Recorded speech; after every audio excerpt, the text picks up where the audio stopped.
Good morning from Titania's realm at Sacred Space. It's the 14th of October 2025, Tuesday.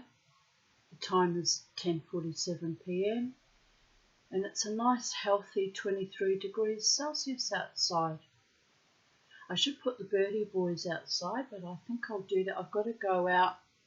I've ordered 2 little raw boulder opals. They weren't very expensive, but I've got to go out and pick them up. So I'm excited about that. They don't have a lot of colour, but they were cheap and they're just something to play with and polish up and practice with.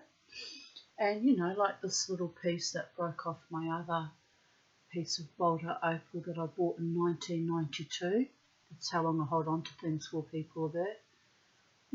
They might turn into something nice. I might be able to make something nice out of them.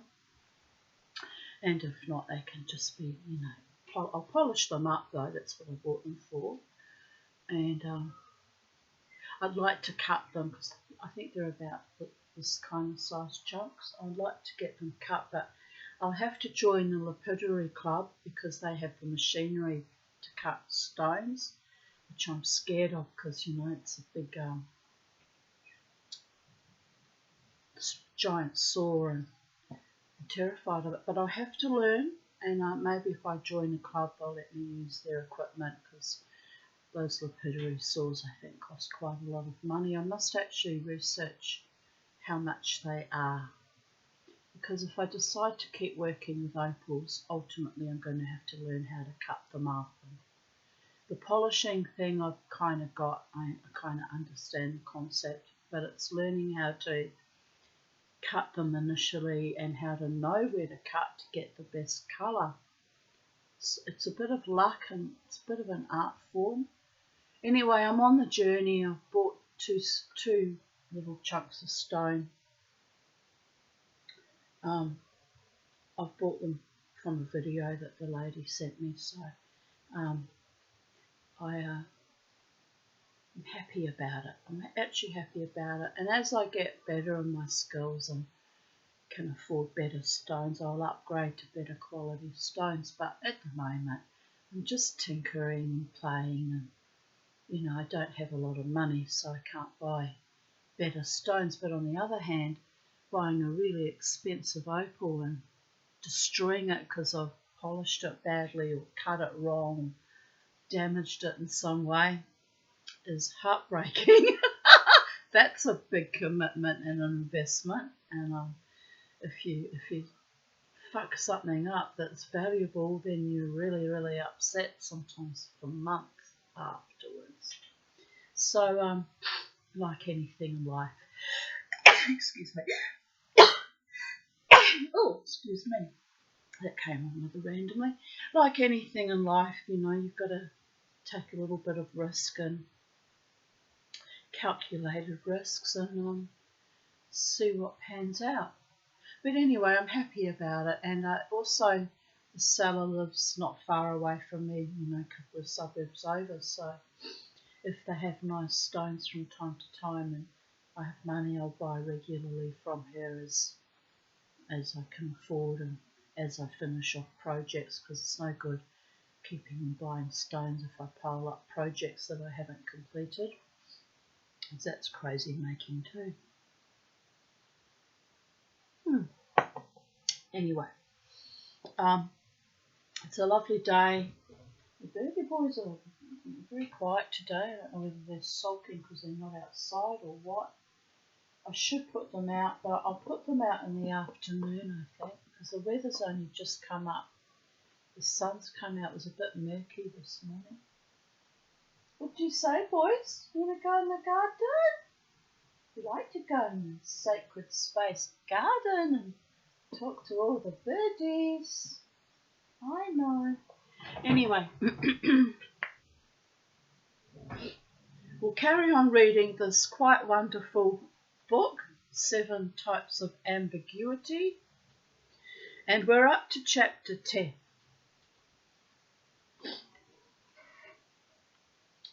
Your husband doesn't always get told the whole truth, But Simon doesn't hold that against you either. It's just that gradually he has been gaining the impression that you have invoked Sam as a device for gaining some kind of secret autonomy from your husband. Using a child to get autonomy.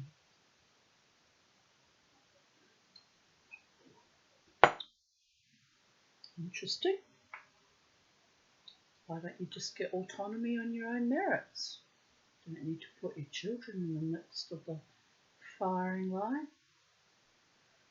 Sounds all very destructive to me, but then, what can I say? Simon's concern, I've got an itchy foot too, randomly under my foot is itching, sneezing and itching. What am I allergic to, people of Earth? I'll tell you, life, l'chaim. But yeah, I'm still here, so we'll just be happy and strut our stuff. Simon's concern is that Sam is not benefiting from this. I'm sure you've rationalised this to some extent. Don't tell me. It goes along these lines. If you are happier, this will somehow trickle down to Sam and maybe even to your husband. The trickle-down theory. Well, of course, it sounds foolish once it's actually articulated. I don't know, happiness is fairly contagious, isn't it? If you strive to be happy, we can't always be happy. Some of us have got very serious mental conditions, but if you strive for happiness or at least contentment, it's a worthy goal. It's achievable. Sometimes we fall into the abyss, but when we drag ourselves back out again, whee! Well, not always, but maybe a quiet, like a busy bumblebee of contentment. That's what I aim for. Just buzzing happily, searching for my honey. There is that. Simon didn't know exactly what you were doing in those days when your sister, your mother or housekeeper was picking up Sam from school. He couldn't be in two places at once, so he stayed near Sam, knowing that sooner or later you would return to him, smiling as though and because whatever had just happened had not happened. But you don't need my doubtful insights to see the possible consequences of leaving Sam with others. Your housekeeper picked him up from school one day. They walked home. Sam was sucking on a frozen Sunny Boy she had bought for him. Do you remember Sunny Boys? Simon does. It was a hot day and he walked slowly, kicking cans and stones as he went, whatever was in his way. It takes longer to get from A to B if you do this, and by the time they had reached your house at the end of this particularly hot day, your housekeeper was just barely managing to hang on to her patience. Perhaps you have never seen her in this state. You should never hire somebody just because they smell like Johnson & Johnson's baby powder. She told him to finish the Sunny Boy outside. It was melting and Sam was already sticky. He was really a bit of a mess with the sticky liquid on his hands and down the front of his school shirt. Oh, talking about that, I posted a perfectly ordinary photo, well, I thought it was perfectly ordinary, of, my skins from my black sapote and a mandarin half eaten next to it on the plate, all very artistic. and my hand was facing, me in the shop, covered in black sapote, that even though I'd used a spoon to scoop out the black sapote fruit, I still managed to get it all over my hands. So I took a photo of it, put it up on Instagram, and they removed it. Like, are they insane? There's nothing erotic about a hand with sticky fruit or like black fruit over it going, oh look, black sapote fruit. Anyway, I don't know what's going on with Instagram. They started snatching my posts, and for no good reason. It's just, I've pissed off some fetid, ignoble algorithm. I'm not supposed to even have emotions or be sentient, but honestly, when you can't even put a hand and make a bit of a joke, how is a hand erotic anyway? Does anyone, fantasize about old lady crone hands with fruit smeared all over it? There's nothing wrong with that photograph. I looked at it again. Maybe there's something wrong with me. Maybe it is a bit risque. I had to look at it a few times and realise, no, they're targeting me. It's insane. It's absolutely insane. Who takes down a photo of a hand with fruit next to it? You can clearly see what it is. I even wrote in the little blurb, oh, I've got black sapote fruit on my hand, or something. I can't remember what I said, but there was nothing erotic about it. And today I was vilified by some person accused of trauma dumping. Darling, if you thought I was trauma dumping on the ivermectin topic, I could trauma dump for eons and still not be finished, and you would hear my screams across the multiverses echoing for centuries. But, people try to silence me when I say things about how ignominious and how the COVID epoch really was already being implemented way back with my mother's death in 2010. I witnessed it personally, the viciousness that went on with that home that I called the independent visitor in, and they were consequently shut down. That's how bad it was. So no, I won't be silenced on these issues that relate to depopulation and sickening and damaging of my fellow Homo sapiens sapiens. I won't be silenced. You'll have to take me completely off the internet or kill me, which I'm sure is always an option.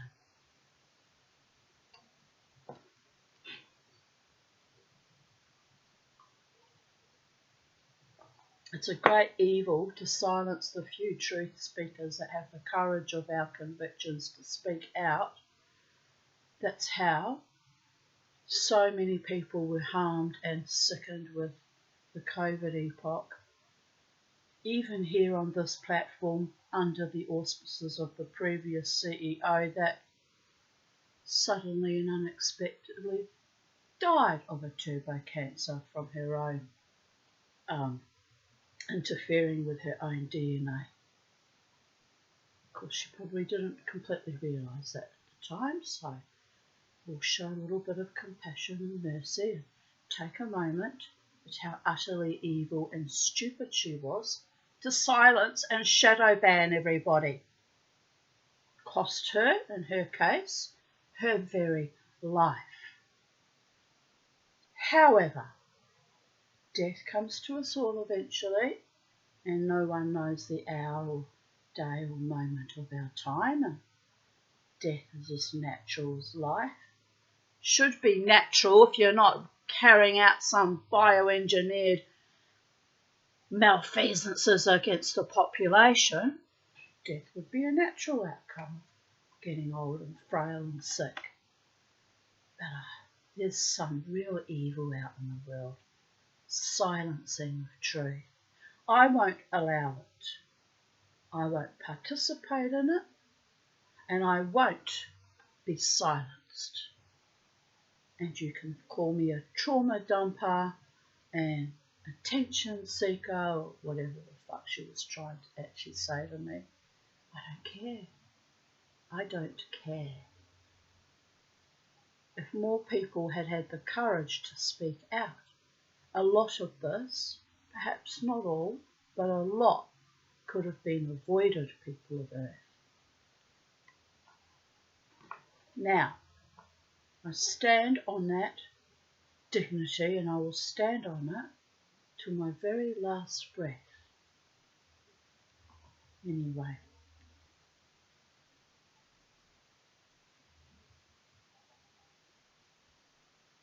When he finished, he carefully put the empty Sunny Boy wrapper on the grass near the edge of the pool and began kicking a plastic ball around the back garden by himself, back and forth.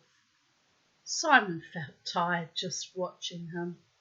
His energy seemed limitless, even in the heat. It's the beauty of being a child, is having limitless energy, limitless imagination.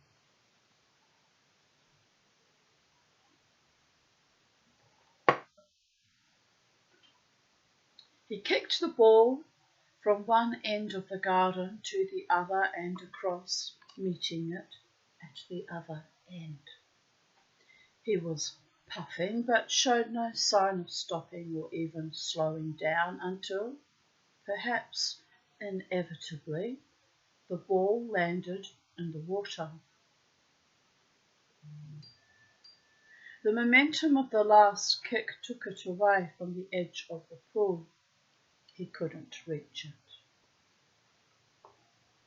It was obvious to Simon that Sam had been thoroughly warned about the dangers of going in the pool without the supervision of an adult. He was by no means a timid boy, but nevertheless, throwing off his clothes and retrieving the ball from the water himself was clearly not an option. He became increasingly frustrated. There didn't seem to be anything around that he could use to reach the ball, even just to tap it to the edge. Excuse me. He called to the housekeeper, but she was in the kitchen preparing dinner. The sliding door was closed, and she had the radio turned up. The music and the smell of onions frying poured out of an open window. I love the smell of cooked onions. I can't eat them anymore, but I love them. Sam, almost crying in frustration, leaned over the edge and paddled the water with his hands to create a current. The ball began to move, but it moved away from him, so he ran to the other side of the pool and began the same scooping motion from there. He had created a current strong enough to start sending the ball against the earlier current and back again. He began to work faster with his hands, impatient for his ingenuity to reward him. The radio played Roy Orbison. Sam was still calling your housekeeper's name, angry with her, working furiously and breathing hard. The ball was nearing the other side. Was it only the lonely? The repetition of her name, the heavy breathing, and the angry little splashes of his paddling in the water gave way to a new fury of hands flat against the surface of the water, slapping the water. It was like this. He was in. He fell. His school shoes were certainly heavy on him. He swallowed in fear and terror until the water surrounded him, inside and out. He had never known such distilled terror. Do you tell her what to cook each night in advance, or is it ad hoc? Does she have a general idea of what's required? She's to prepare dinner and leave Sam alone to grow up a separate person like you, sink or swim. Only the lonely could know the way I feel. The onions were frying. She's at the fridge. She's somewhere. Where are you? While your son is drowning in one of those tangible manifestations of the medieval bargain struck between your husband's accountant and your parents' ambitions for you. He holds Sam upside down by his legs with one hand. He beats him on the back with the other hand. Nothing is happening. He beats him harder. The water comes out in spasms like projectile vomit. There is the faintest orange tinge to it. It keeps coming. Simon lays him down on his back. He wipes his mouth. Anything. In panic he tries mouth to mouth, but he doesn't know how. Even if his estimate was inaccurate, it would still be interesting to know how long Simon thinks he waited before pulling Sam from the pool. That's a scrub turkey. Can you imagine him behind those trees in your garden, initially frightened that the ball is going to lead Sam to find him? He watches Sam's frustration with the ball and with your housekeeper. He sees the splash, or maybe just hears it, but he has no idea whether Sam can swim. He has no idea, from his vantage point behind the trees, whether your housekeeper has been watching constantly, intermittently, or at all. What's going on, little boy? What's going on, little one? Mommy's pretty boy.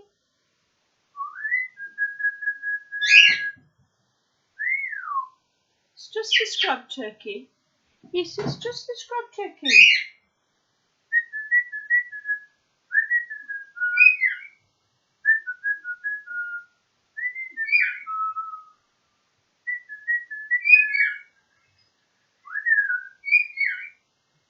He's off.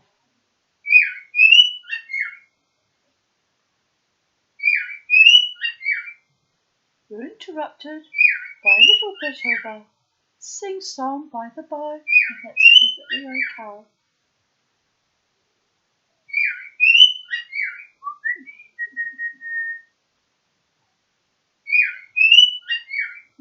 He's been singing a lot today.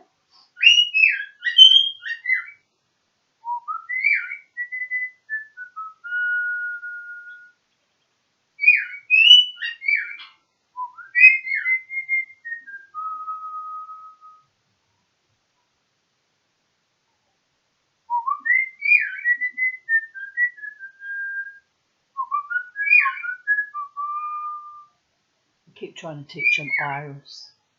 Could happen one day.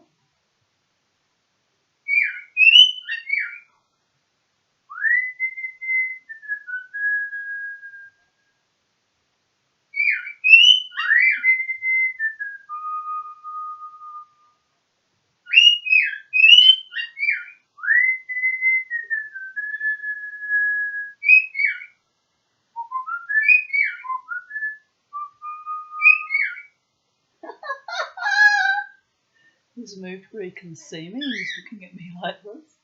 You are the sweetest thing. Do you know that you and Kermie are the sweetest things? Right.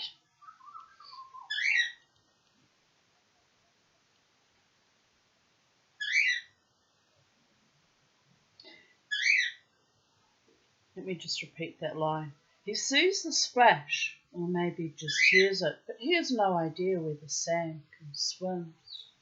He has no idea, from his vantage point behind the trees, whether your housekeeper has been watching constantly, intermittently, or at all.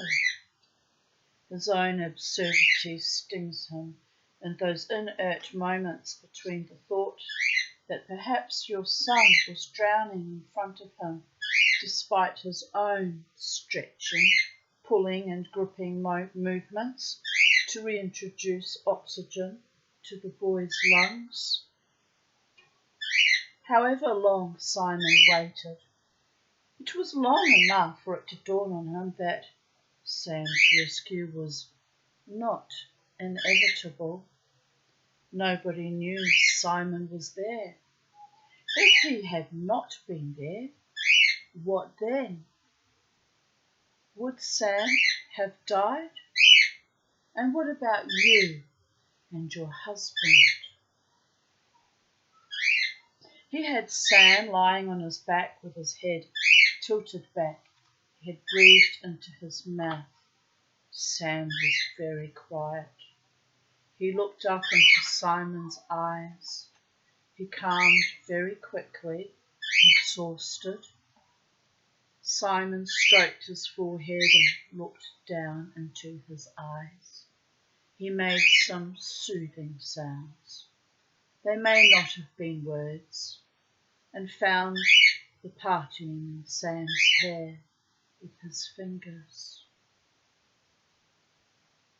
Lucky your mum had asked me to look at the garden, my friend, or we don't know where we'd be. You're a bit of a tiger, aren't you?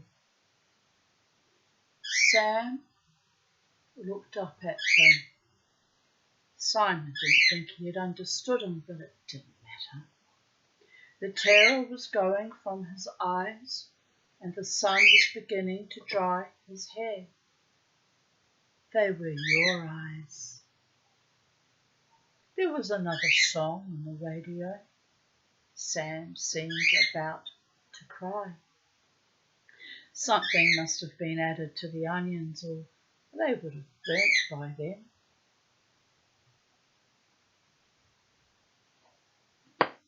There was a fresh sizzling of something from the kitchen, something with a lot of moisture in it. It's all right, just a big fright, that's all. You'll be all right, won't you, Sam? Yes, he said quietly. Mum will be home soon. Why are you here? Sam asked. I'm here for the garden. He combed the boy's hair with a gentle rhythm. You can cry if you want to, Sam. It might be a good idea. He kissed the boy's forehead and left the garden. I'm sure you were thinking several things. The child needed to go to hospital to check on his state after a near drowning, but apart from that, yes, there's lots we could think about. There is no need for you to feel guilty about this if you are. Sam was all right. If you are feeling guilty, I would ask you to put it aside for now. Maybe there is a time for it, but not now. Angelique almost convinced Simon to be angry with you. That says a lot about her, wouldn't you say? She thinks she'll handle her affairs differently when, having made it as an entrepreneur, she becomes a mother. Sweet, isn't it? Life doesn't always pan out that way. Sometimes you become a mother without becoming an entrepreneur. Sometimes things go like swings and roundabouts. Dear Goddess.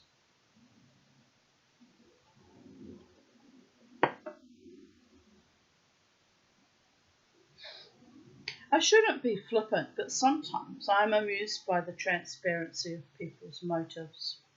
Anyway, There's something noble, isn't there, in planning to protect your unconceived child from swimming pools? No, she wasn't just talking about swimming pools. Simon said that she was almost able to convince him to be angry with you because she spoke as an expert about abandonment, the first signs of it. And here's the thing, just a little personal segue or trauma dump, depending on how you view things, people are there. Anyway, it's not really a trauma dump. It's just on the subject of swimming pools. I knew when I was, my youngest child, Jasmine, was only 6 months old. And I knew we were planning to come, to migrate to Brisbane, Australia. And my biggest dream was to own a home with a swimming pool. And I knew I'd need a swimming pool in this God-forsaken heat. So I said to my husband, when we go to Brisbane, we need, my stipulation of coming here is we must have a swimming pool. It's not a luxury here, it's a necessity. And, he just sort of said something good, like, oh yeah, whatever. Anyway, but I was determined that my babies knew how to keep themselves afloat if they fell into water and how to swim. Now, when Jasmine was 6 months old, my children are 18 months apart, so Crystal was 2. So I took them to baby swimming lessons. And I made damn sure that if they were thrown into a swimming pool, that they knew how to get themselves onto their back and at least float for, a long enough time till someone hopefully found them. And because I knew having our own swimming pool, that the chances of them falling into it, were quite great. Not that I intended to leave them unattended, but, things happen with kids. So, before I even came here and before I even bought our first home with an above ground swimming pool, because I couldn't afford an in-ground one, very expensive, but we did buy a home with an above ground one, and it was a beautiful swimming pool. It was 14 feet by 8 feet. It was fairly large, and it was surrounded by the most beautiful golden cane palms, and it was just gorgeous. So as a consequence, when we moved here, we bought our house. Not long after we moved here, we rented, I think, for the first 2 months that we lived here. And as a consequence, my babies already knew how to swim, so we were in that pool every day in the warm summer and spring and late, early autumn months. 9 months of the year pretty much we swam, and the children in that respect had a wonderful childhood because we were always in the water, and I would get phone calls from friends who were I didn't realise that they were quite jealous of me actually. We were quite, not really true friends. There was a vicious undercurrent there that I was in denial about because I was still young and tired all the time, raising little children, wanting to belong and have friendships. Sometimes you don't realise how malevolent it really is in the background.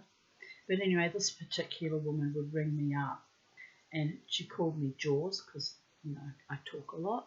So it was the other edge to that friendship. She already gave me an ugly nickname, calling me Jaws because I don't stop talking when I'm excited and happy about things. Vicious she was. We ended up not staying friends for terribly long. She became so vicious. But anyway, she really only became overtly vicious when my marriage ended and I was no longer high status with a husband and a home and a swimming pool. Suddenly I wasn't quite good enough for her and her husband and children to be friends with, and turned half the Brisbane Jewish community gets me with her viciousness. Oh, it was ugly what happened. I won't even name it. It's a creature beyond realms. But anyway, So she'd ring me and she'd say, "Where are you?" And I'd say, "I'm in the swimming pool swimming with my children. Where do you expect me to be?" "What, you're in that pool again? You're always in that pool. Do you ever do any work?" I went, "No, I work part-time in my business. I'm not working today. And my time is my own to do as I please." "Oh, you're such a bitch, Tanya." And she'd kind of chat a bit and then hang up on me. And I was completely oblivious at the writhing with envy, the ugliness. I was quite fond of that woman too. I used to visit her and her husband. All our children went to Sinai College. And I used to go to this French patisserie, proper French patisserie, which was not far from where she lived. Don't know how I found that place. But anyway, I used to go there and buy my favourite almond croissants. And I'd take one for her, one for her husband, one for myself, and go there with morning tea and, go and visit them. I was very fond of them. I was completely oblivious to, her viciousness towards me. Well, anyway, that wasn't meant to be a trauma dump. The point of the conversation was having a swimming pool, teaching your babies to float and to swim, knowing that that's going to be a necessary skill set when you have a pool. So it's a bit odd that the mother in the story didn't think about making sure her kid could swim. Perhaps they'd only not long moved into the house though, and perhaps they hadn't owned a swimming pool before. There might be other extenuating circumstances, but what he's actually describing is the abandonment. There is that, the abandonment, and worse, the betrayal of people that you thought were friends and loved you. Never mind, this is not meant to be a channel of trauma dumping, although I wasn't accused of that on my own channel, ironically. I don't think they would have dared. It's just nasty. But anyway,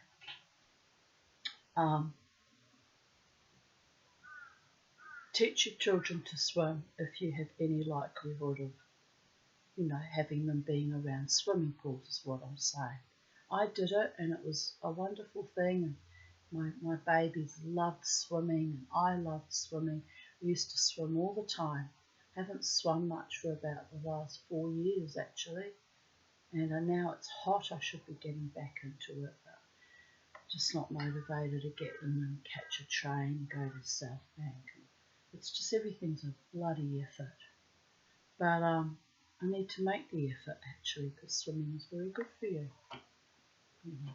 And it's an outing too. Gets me out of the house and potentially meeting nice people sometimes, although I don't tend to, be too outwardly friendly or extroverted when I go swimming, because with my trauma issues, there's always some sleazy person around or weirdos. It can be a bit difficult to mainly just get in there, do my swimming and get out and go home.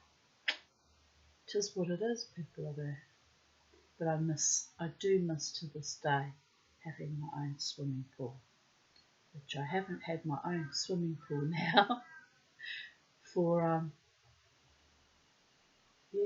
almost 31 years. So there is that. Anyway, Chapter 11. Have you ever taken a train at 11 o'clock on a weekday morning, a suburban train, and travelled for 3 hours only to return to the station you got on at? You have not, by all accounts, shivered with cold and self-loathing on a warm day, or looked out the window of a train and wished the tunnel would never end? Have you ever effected a microscopic examination of the pattern on your automatic teller machine card while you waited for the woman at the bank to confirm your closing balance? Simon was shaken after the swimming pool afternoon. Although he had rescued Sam, he periodically felt somehow an accomplice of sorts. No, I can't readily provide an explanation for this, not one that wouldn't cause you to cast a truckload of aspersions on my particular version of a trade. He felt what is felt by many witnesses to accidents or traumatic events. Was there something he could have done? And what makes this so difficult to understand is that he did the very thing, the only thing, that stood between Sam and disaster. So in what way could he possibly have been an accomplice? It frightened him. His drinking picked up again. He didn't shave, couldn't sleep, kept irregular hours, generally approximated clinical depression. Perhaps it was in part the thought that, after all these years, he might have re-entered your life one hot day as the man inexplicably holding your drowned son. It would have been bloody hard to explain, by the way. He's made much of the heat of that day when we've discussed it. I tried to find out more about this accomplice's guilt. He would not always acknowledge it, changing his story. I asked him on these denying days why his drinking had picked up so much. He said it was a hot summer. It was, I remember. Simon had been out of work for some time by then. He said he found the heat humiliating.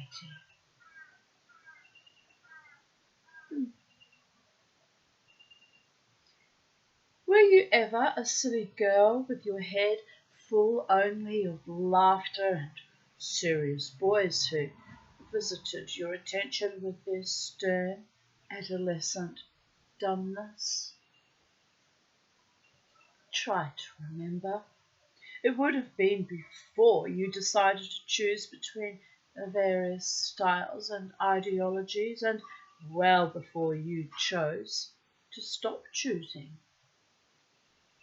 You see, you are now the finely honed product of all those years of choosing. What were you before this? Before choice? I'll tell you. Free, people of Earth. Free.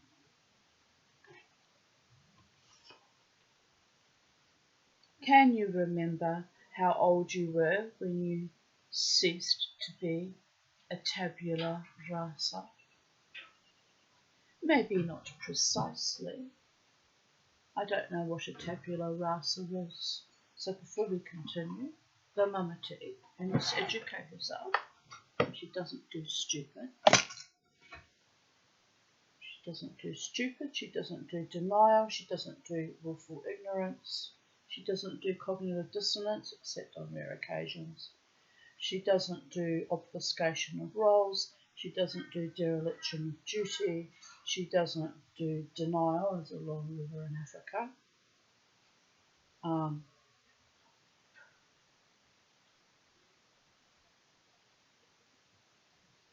Tabula rasa is a Latin term meaning blank slate, referring to the philosophical and psychological theory that individuals are born without innate knowledge or mental content. Well, she'd disagree with that. I think most babies come with great knowledge and then it gets beaten out of them over time. Anyway, where were we? The mind is seen as empty at birth and is shaped entirely by experience, perception and learning. Key proponents include the philosophers Aristotle and most famously John Locke in the 17th century. Tabula rasa aligns with the nurture side of the nature versus nurture debate, emphasising the role of environment and experience in shaping a person.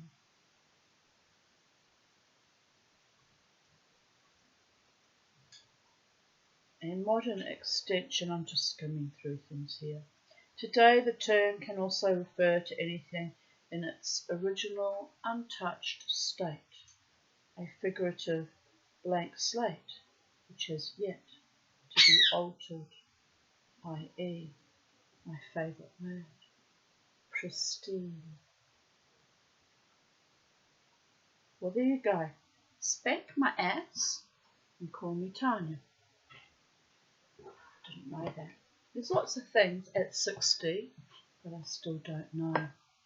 But I'm not ashamed to say when I don't know something. There's lots of things I don't understand why and what's happened to me in life and why people have behaved the way they've behaved and treated me abhorrently. I don't understand it. But it is what it is. They probably don't fully understand it either because they're just bloodless curs and evil.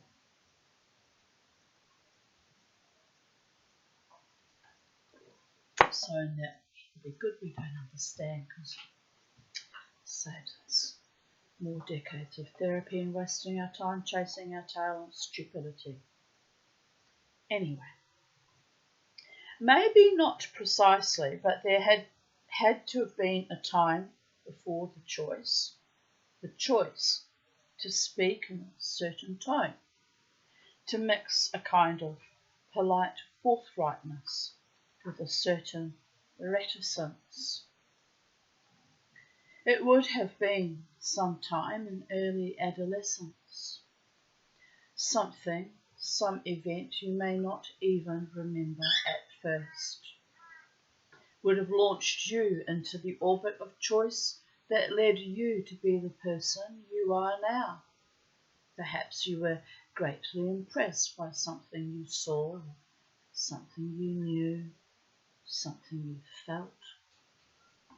Pardon me. Was there a vaccine, some ampoule of humiliation that immunised you against whatever it was that the girl no one chose to sit next to was riddled with? Do you remember when Sam began to define himself? Oh, we're getting busy, are we? Are we going to do the flying, my boys? Let's do the flying. Yes. When did Sam start coming home with notes from his teacher and poor results? I caution you against putting too much store on the academic achievement of such a young child. It's far too early for ominous predictions, no matter what some of my colleagues may say. It's the reports of the change in attitude that I would want to remind you of, and, insofar as the change in his academic results, if his school progress can be called that, is important at all, it is not the results, but the change itself. He was, and is, clearly a bright little boy. He used to do well most of the time. By this I mean he was attentive and picked things up quickly. He was well liked by the teachers and the other children. Then, quite suddenly, he was failing most of the time with only the occasional mediocre mark in maths and spelling. He stopped picking things up. He lost attention quickly. Near bloody drowning will do that to you, people of Earth. I nearly drowned 3 times during my childhood and adolescence. Frankly, I don't even know why I'm still alive. It's why my brain's a bit squidgy, you understand. I make no apologies for that. Things happened to me that were extraordinarily beyond awful and not even my fault. I take responsibility for the things that were my fault, and that's the only things I take responsibility for. There were a lot of things that I even blamed myself for that I should not have, because even those were manipulated or contrived by other mortals with dark intentions towards me. But life goes on, and we're striving to be happy on this beautiful, fine Brisbane day.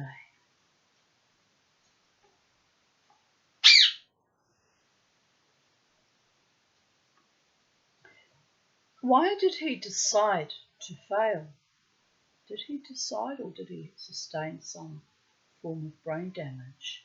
I think that's a bit harsh, saying he decided to fail, although failure is my style too. Maybe it was a choice to not participate in other people's evil machinations. Simples, babies. Who's doing the flying? What are you doing up there? You're not allowed to fly up there on top of the bookcase. He says, I do what I want, Mama. Don't you chew those boxes. I have to keep an eye on you now. Because it's all very exciting, Kermit. There's lots of wooden boxes to chew on. I've got my box collection up there. You've got lots of things you could chew in your own cage. Come on, I don't want to have to chase you down up there. Come on. I want you to fly but not chew. There's a slight distinction. Flying without chewing. He's really looking. Alright, I'm not going to pay you attention now. If I hear a crunch, crunch.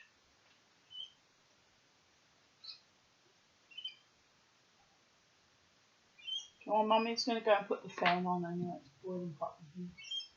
Boiling hot. Boiling hot. There you go. Good boy.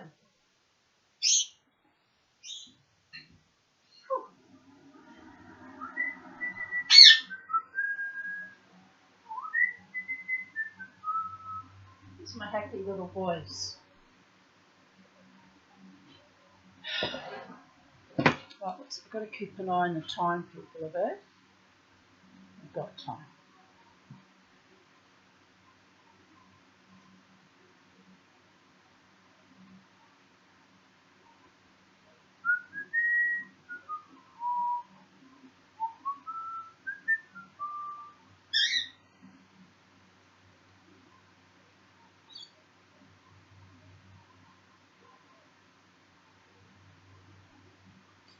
Why did he decide to fail? It's now 26 degrees. Jumped up a lot, isn't it, in the last hour or so? By the gods. Goodness me. I know. We live in Australia. It's hot. It's always hot. But where are we? I'm suggesting that it was almost a conscious decision, as rational as any decision you or your husband might make. I would hazard a couple of explanations, both of them perhaps equally obvious. To learn means to grow up, as Bettelheim teaches us. If a child stops learning,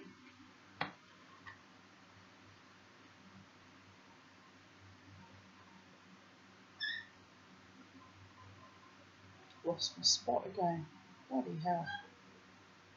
If a child stops learning, he can, in some way, retard his growing up. Why would he wish to do this? Many children see growing up as the incremental discarding of their mother and of the need to be mothered. Why did Sam find himself craving you again like a very small child? This was the boy others chose to organise the game, a quiet, industrious little boy, running on his own success. Suddenly he is disruptive. He is failing. Why? What is he feeling? The decision to fail is often made in the pursuit of attention. It's a kind of depression in a way too. And don't tell me children can't be depressed, or have you forgotten everything? There is some anger that he is internalizing. He hurts you by hurting himself. And if he hurts himself sufficiently, surely you will notice. I am broken. Look, can you bear it? It is probably clear to you by now that I do not provide Simon with much in the way of what might commonly be thought of as advice. It's not my role, not professionally, despite the popular view. I can't do it anyway, not even as his friend. His thoughts come faster than my wisdom. I am hoping that I can't be blamed for this. Angelique can be judgmental. Most people can. My position has always been that the mere provision of a sounding board must be of some help. Simon has trusted me from quite early on. We have never experienced what psychiatrists call transference, where the patient transfers a particular emotional reaction, positive or negative, to somebody in his earlier life, to the therapist. Perhaps it is the opposite, some sort of reverse transference. I wanted him to like me, not for his treatment. Well, not only.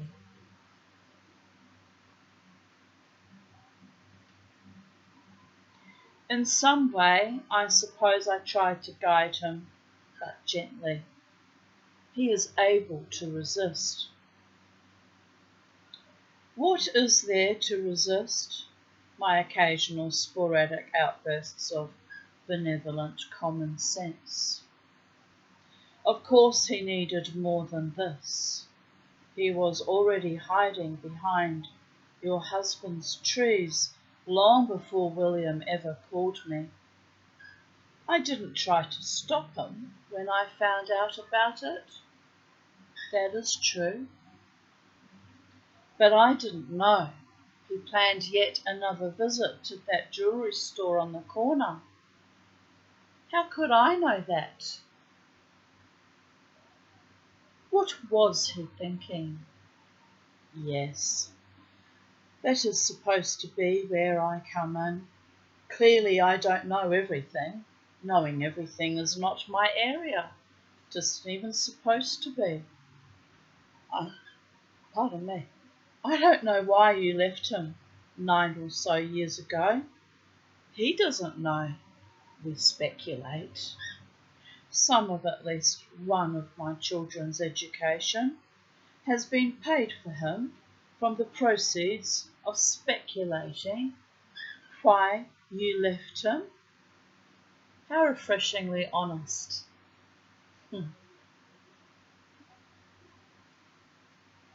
The rapey, the end product. Dear goddess. He said it was sudden, but there's no other way to leave someone, is there? You were always with them, right up until you're not. Yes, William's been paying for this wisdom, and he's supposed to be shrewd in matters fiscal.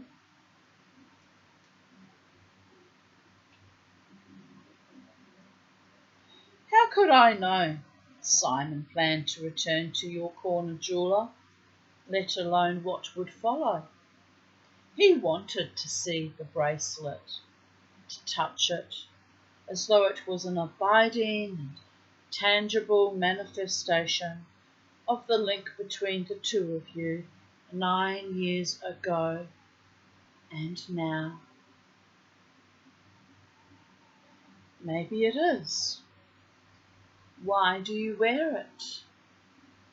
It's old and inexpensive with a clasp that you can't rely on.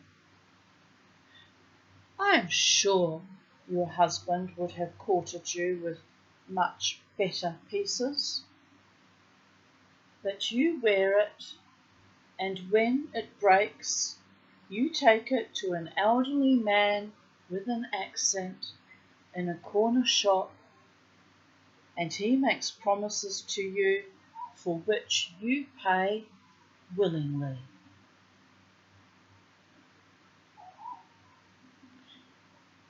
Does the bracelet remind you of Simon or the person you were when you were with him?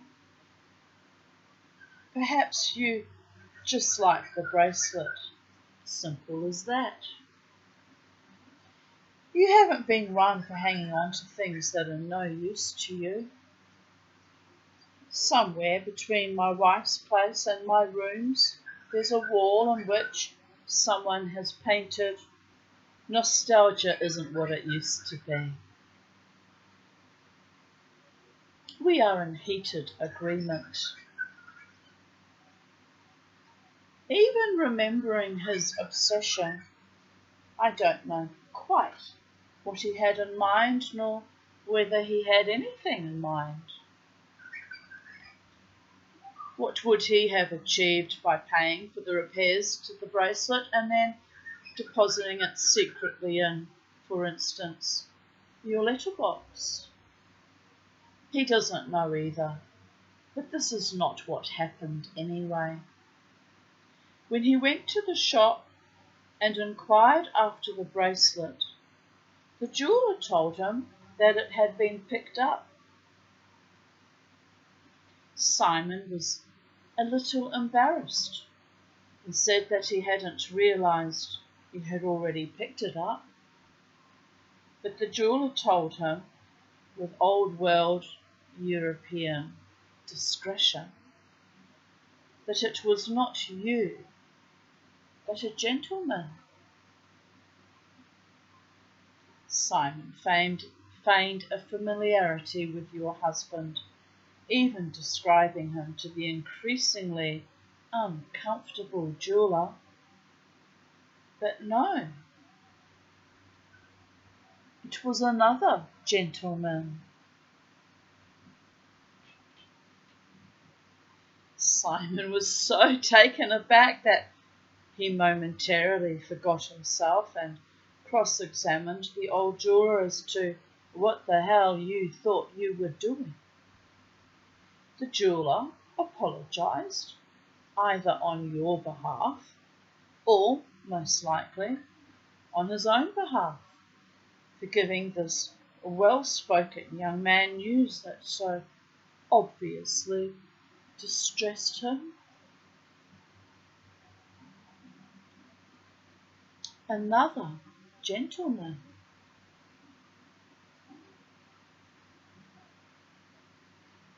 Nothing either Angelique or I could have said about you could have made the dent in your pedestal that the jeweller made with these words. For a while it was all Simon would talk about. Angelique found him either expansive about it in a pseudo-scientific way, or else steeped in a familiar, melancholic reflection about whether or not you were seeing another man, and if so, why? Would you leave your husband for him? And to what extent were your decisions informed by considerations of Sam's interests? Was it simply that he felt he had a grip on the concept of your husband, who he was, and that in some sense he even had his measure? A new man might threaten the order of things, even if that order had been dysfunctional.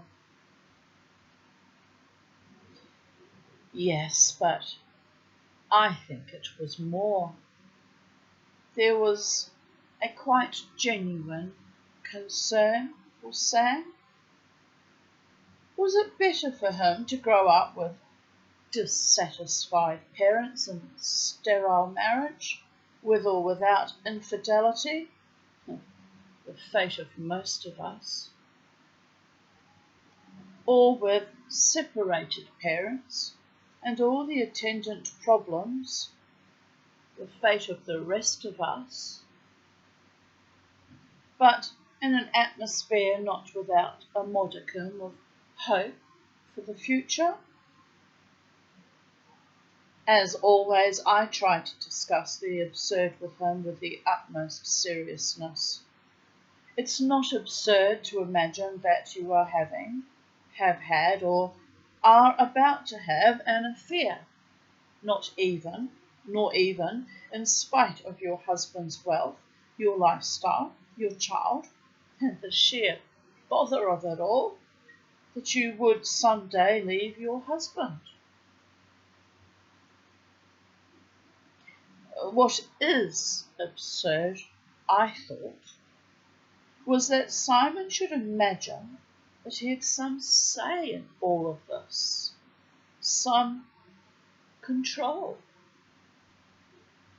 Most of us have to fight to gain some control over our own lives, and here is Simon, for whom it is sometimes too much to shave, to wash his clothes, to feed himself, or walk his dog, contemplating whether a woman with whom he has had no involvement for nearly a decade should or should not stay in her marriage. I don't laugh. I have never laughed. That's how we know I'm professional. And isn't it interesting to see how bourgeois he is? For all his rejection of his parents and their rejection of him, he is at one with them in thinking there is something intrinsically sacred about marriage, even a sterile marriage, one in which the husband gets more warmth from the prostitute who visits regularly than from his wife. Very sterile and dead indeed, when you think about it, baby girls and baby boys. One in which the wife has been too successful in utterly repudiating everything she used to be before she managed to get everything her parents had taught her she would ever want.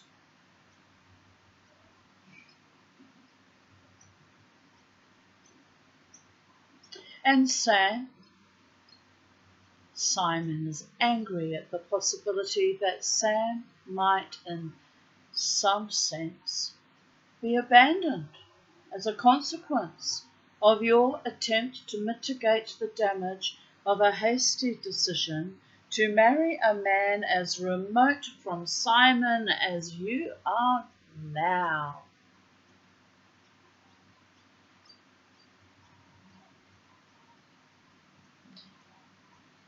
Chapter 12.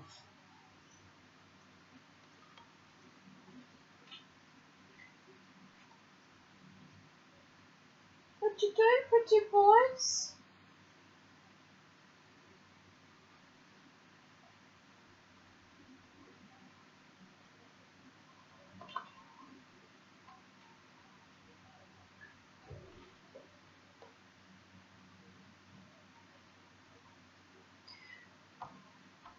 This, Simon told me, is what happened when Angelique walked into his flat one afternoon.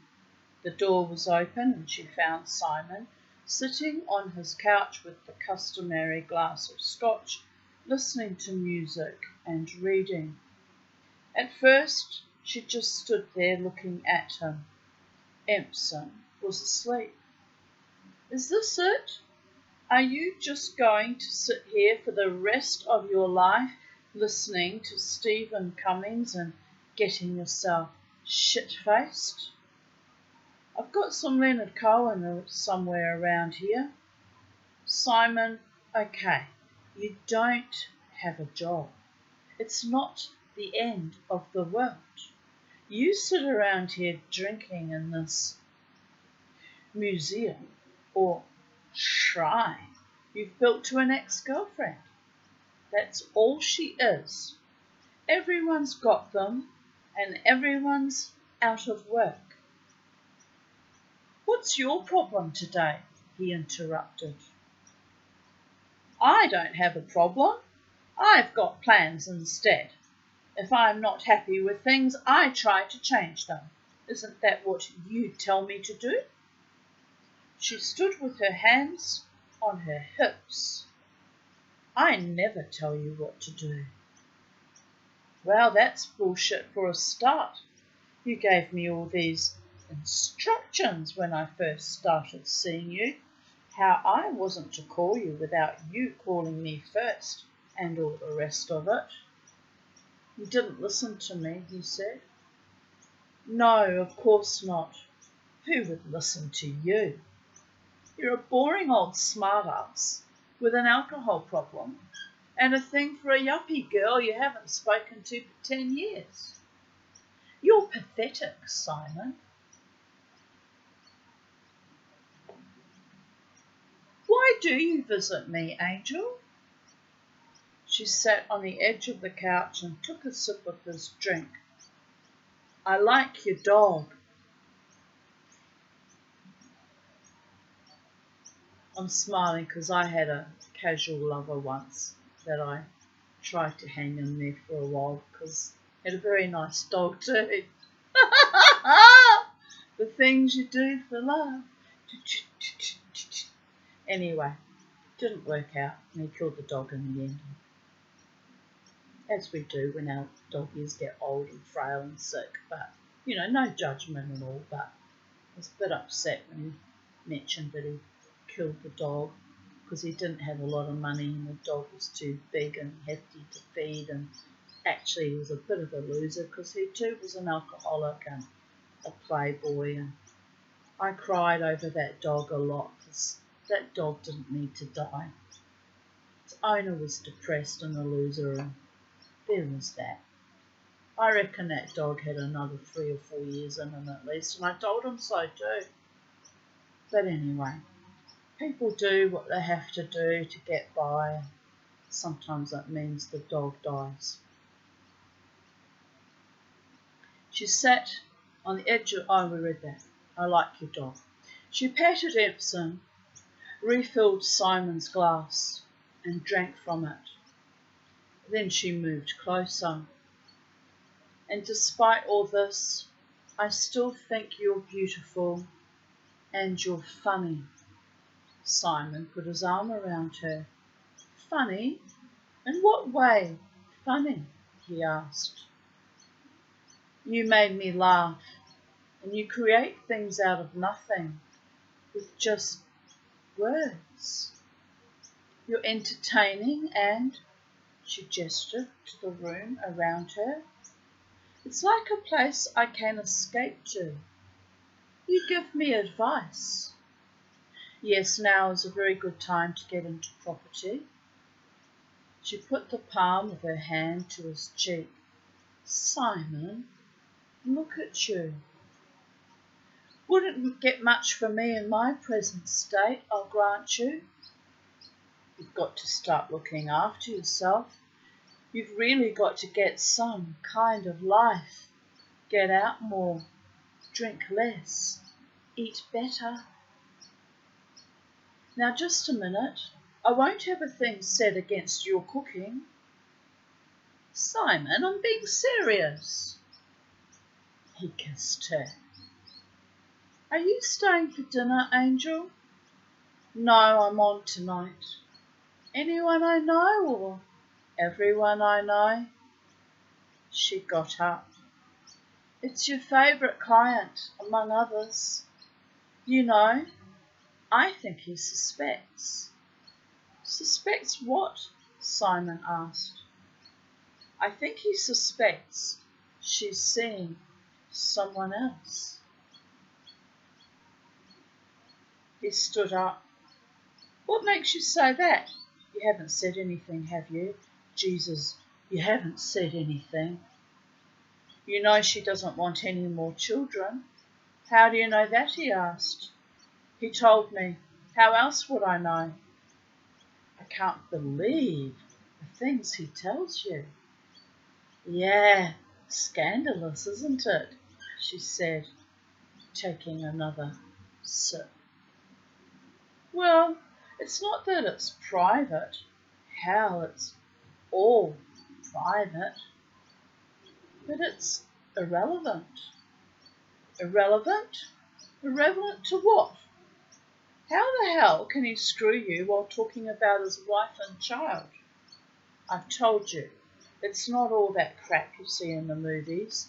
I don't dress up in a uniform or any shit like that. Well, not for him. He's just one of those guys who spends every day talking non-stop about things that don't matter to people he doesn't like or people he's afraid of.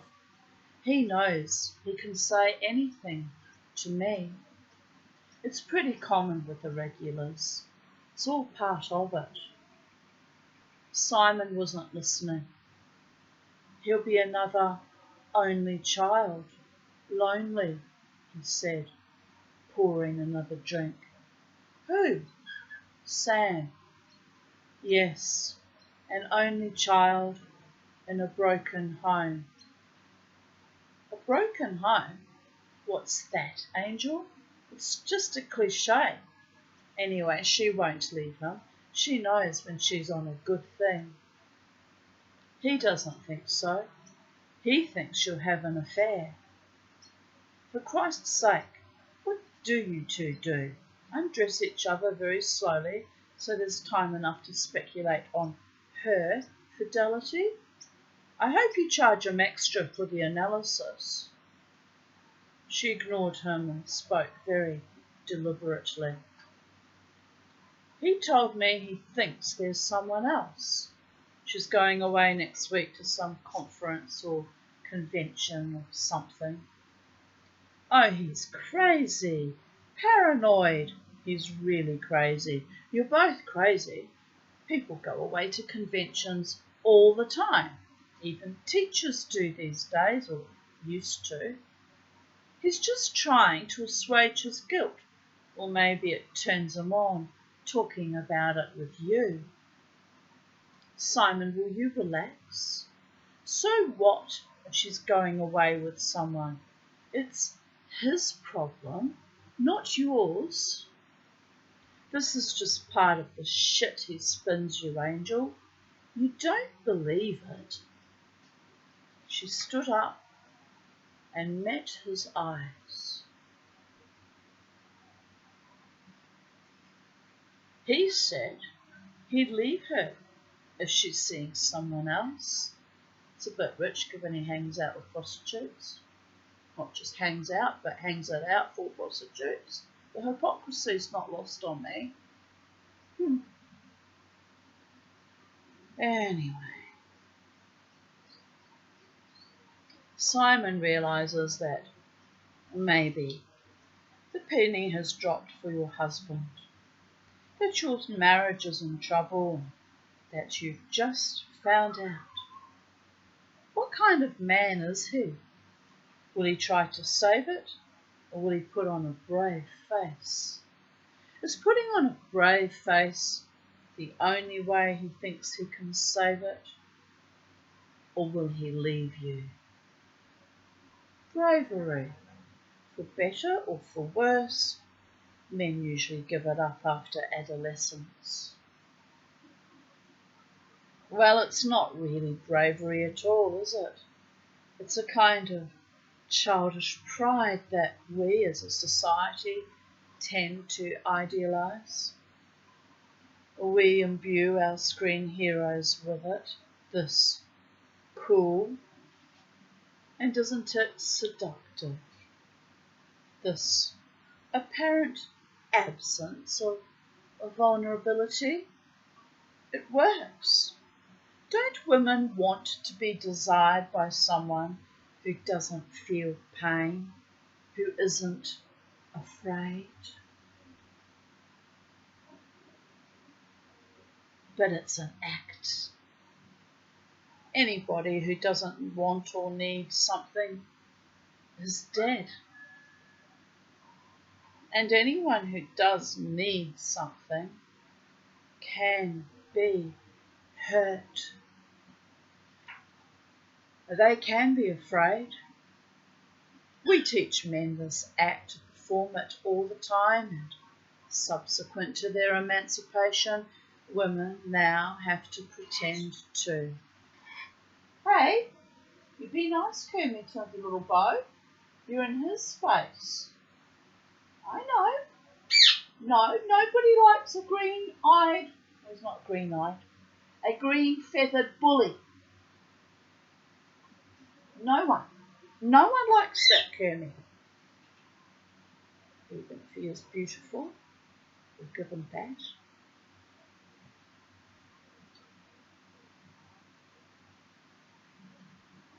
But your husband is so well conditioned, he's not aware it's an act. He's been doing it all his life. That's how he attracted you in the first place. And after years of marriage to you, he's still playing invulnerable. But is he right to?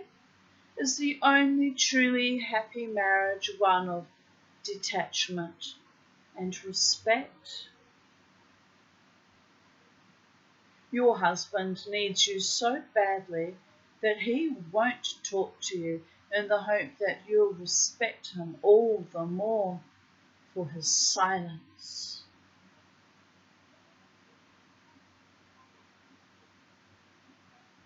What if he did talk to you? What if he told you the truth? He sometimes cries in the cinema and he flirts with the 15-year-old girl at the dry cleaners. He thinks the men that service his car break some new part every chance they get. Very bloody likely. Although I have a wonderful mechanic I need to take my car there soon. For that I need money. When he can't open a window in your house at the first attempt, he contemplates his mortality. He regrets opening a joint account with you. He wants you to watch him when your sister is around. He's not totally comfortable with the fact that your father is Italian. His eyebrows displease him, they always have, and on the rare occasions that it's relevant, sometimes he hastily stimulates himself secretly in the bathroom before going to bed with you so that he might stay the course for you. Sounds awfully boring to me, dear goddess.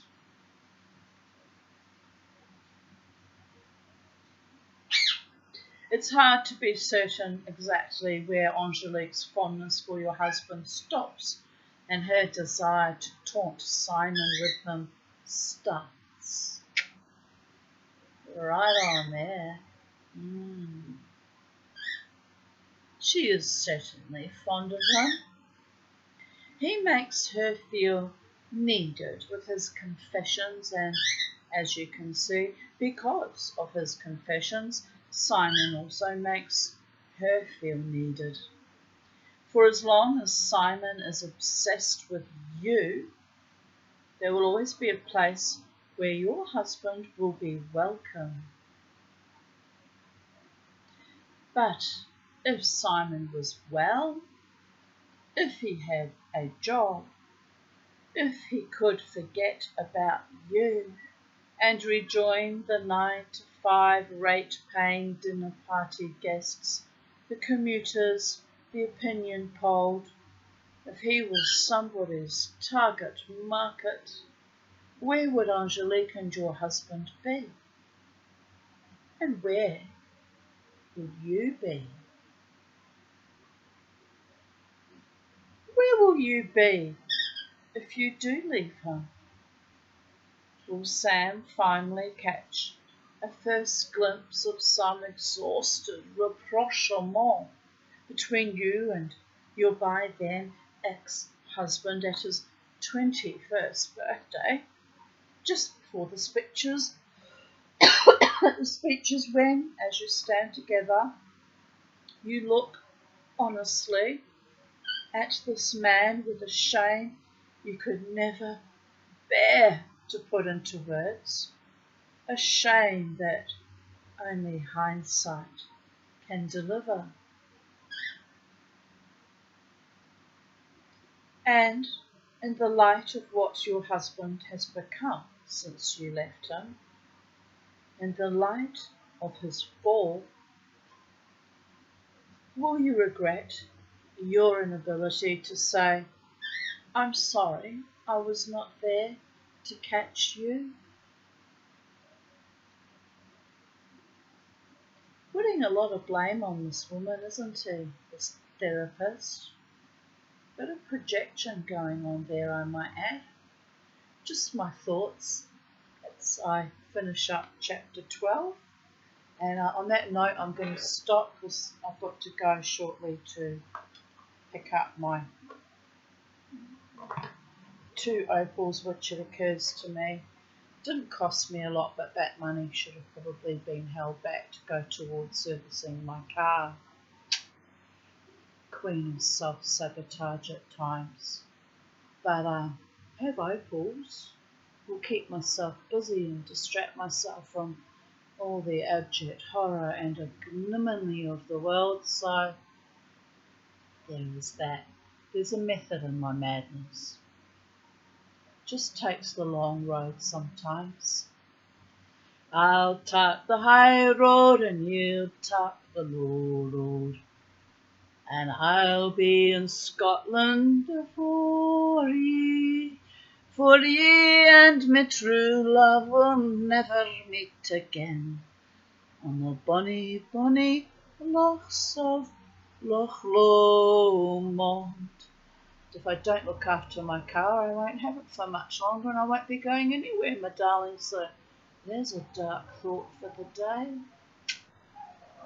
Well, I've got time to save up a bit of money to do it. We're up to 82.5 kilometres, which is not bad for a car that was bought in September 2012. And it's not due till 82,000, so probably gives me a few more months to get my finances together.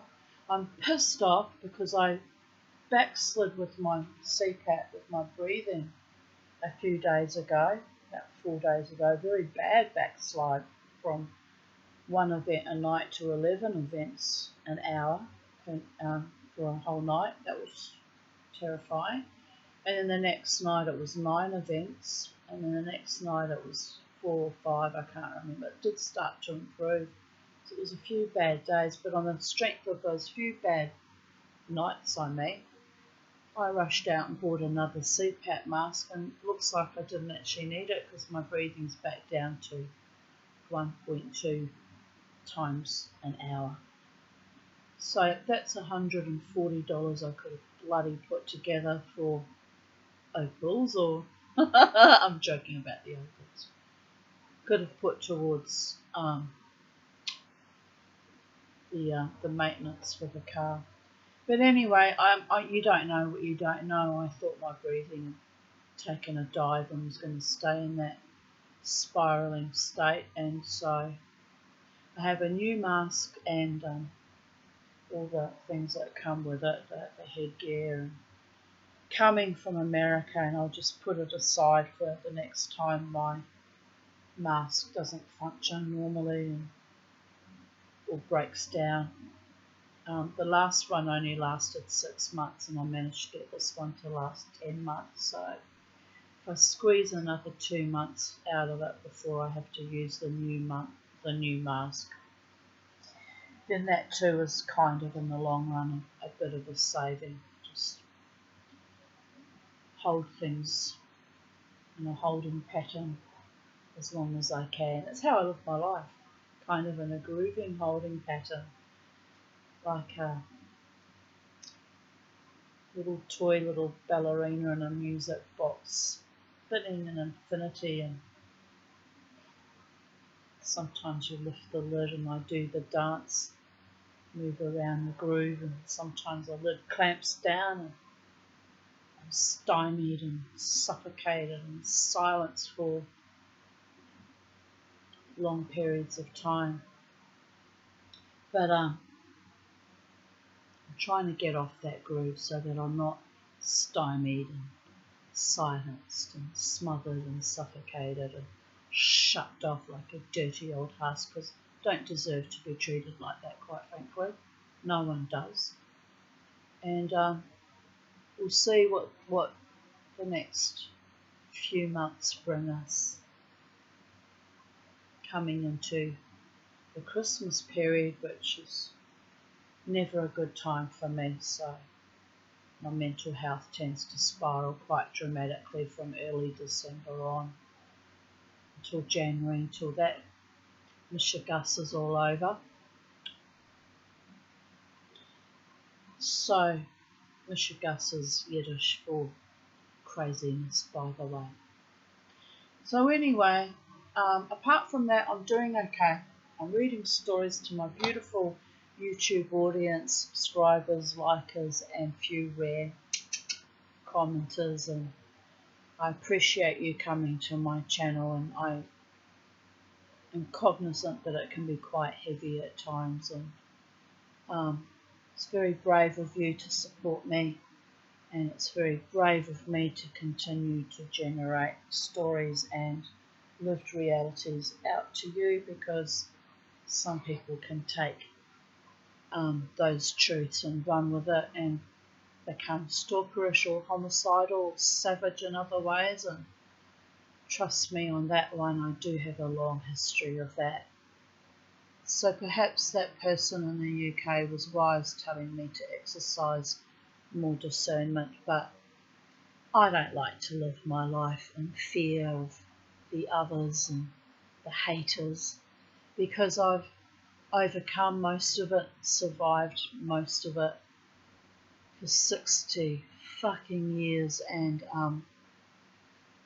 fear is a great limiter of potentiates and of creativity and of opportunity, and even sometimes a stealer of love.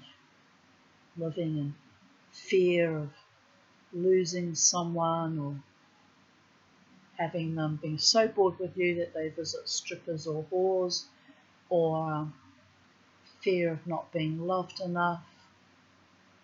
It's existential angst, and I've lived it a long time, people of Earth. And unfortunately, over and over again, I've had it been proven to be true too, alas and alack. So on that note, fear, face everything and rise and be your own divine, sweet, noble, courageous self, and speak your truth and hold your truth precious. It's more precious than diamonds or rubies or emeralds or plutonium, uranium, or existence itself at times. Bye for now, people of Earth. Wherever you are, on planet Earth, or wherever these missives find you, have a beautiful day.